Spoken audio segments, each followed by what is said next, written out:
Manu m'a offert son rein.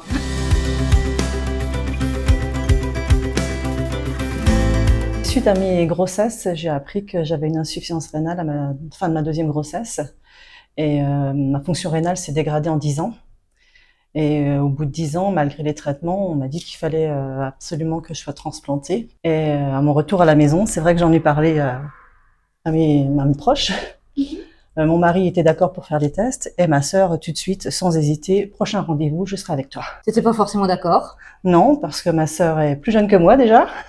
Elle avait des enfants en bas âge. Si jamais un de ses enfants, un de ses proches avait besoin aussi, pourquoi ce serait moi en priorité et non ses enfants?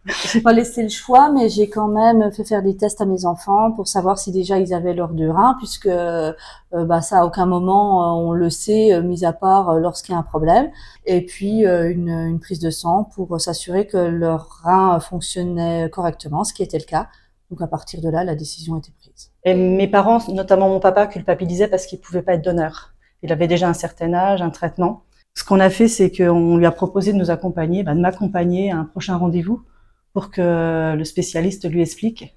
Et je pense qu'il a été rassuré à ce moment-là. On a dû commencer les tests peut-être en octobre-novembre. À peu près. On a eu la réponse à Noël et on était greffé t'as été greffé en mai. Ouais. L'avant-greffe a été quelque chose de joli, je trouve. On a vraiment eu une belle équipe qui nous a encadrés aussi bien sur le plan psychologique, sur le plan papier aussi. Moi, ils étaient vraiment à l'écoute. On a eu plusieurs rendez-vous, chacun de notre côté, parce que effectivement, il fallait qu'ils entendent son discours à elle, son approbation. Je suis passée devant des psychologues, au tribunal de grande instance. C'est un peu surprenant. Oui, on a une dizaine de psychologues en face de nous qui nous posent des questions. Et pourquoi vous? Et pourquoi pas vos frères et sœurs? Vous n'avez pas été menacés, payés. Vous savez que vous pouvez décéder alors que vous êtes en bonne santé. Oui, tout est clair. J'ai eu énormément de rendez-vous médicaux parce qu'il fallait s'assurer que tout allait bien chez moi. J'ai eu la chance de pouvoir prendre des congés sans solde pour pouvoir faire tous ces rendez-vous médicaux en sachant, et ça c'est important, que j'ai été remboursée de ma perte d'argent par un fonds au niveau de Brabois. Faut le savoir, ça j'ai rien perdu non plus au niveau salaire. Toi, t'es partie de bonne heure. Je suis partie le matin, ils m'ont prélevé le rein, ils l'ont mis dans la glace. Ils m'ont pas ôté que le rein, ils m'ont ôté aussi l'artère parce qu'ils greffent le rein et l'artère. Et après, ils ont opéré ma sœur et Angèle. Ils lui ont laissé ses 2 reins qui étaient malades et ils lui ont implanté le mien, mais sous la peau. Il est juste là. Il est juste sous la peau. On s'est croisés au bloc, on n'a pas réussi à se voir. Non. Quand je suis descendue, j'ai simplement eu le temps de poser la question et ma sœur, votre sœur va bien, elle va bientôt remonter en chambre. J'ai eu 6 semaines d'arrêt. Sur les 6 semaines, les 4 premières semaines, c'était assez compliqué. Dans les 4 premières semaines, après ma vie, c'est comme si rien n'avait changé, absolument rien. Psychologiquement, c'est vrai qu'on était ensemble au rendez-vous et il nous avait informé que le geste serait beaucoup plus douloureux pour ma sœur que pour moi. Et de là, c'est vrai que je culpabilisais beaucoup. Je suis restée 5 ou 6 jours à l'hôpital. Et moi, 15 jours, mais bien moins douloureux. On arrivait à se contacter, tu avais une chambre... On était une à côté de l'autre. Ouais, voilà. Et ce qui était bien, c'est que tu as été greffée le mardi, et le mercredi, ta clairance était revenue à la normale. Oui, très rapidement. Et pour la petite histoire, faut pas l'oublier, ça. Donc, on a 4 ans de différence.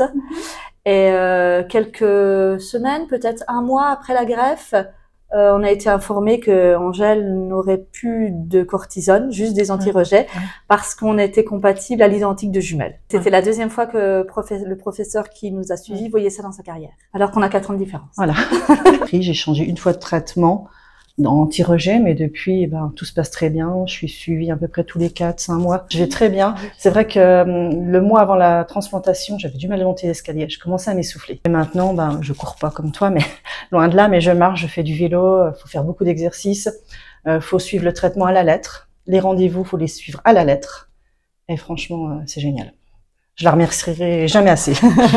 C'est une 2e naissance pour moi et le 6 mai, c'est même plus que mon anniversaire. J'y pense beaucoup plus que la date de mon anniversaire. Et moi, j'ai un cadeau tous les ans.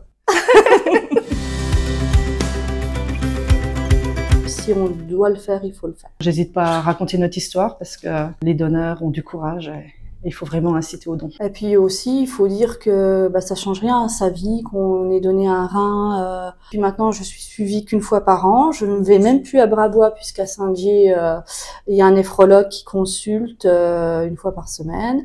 Donc j'ai un rendez-vous une fois par an auprès du néphrologue. Franchement, on incite les gens à donner, on en parle autour de nous. On n'avait jamais trop pensé don d'organes vivants, mais on était déjà sur le don d'organes après la mort, quoi.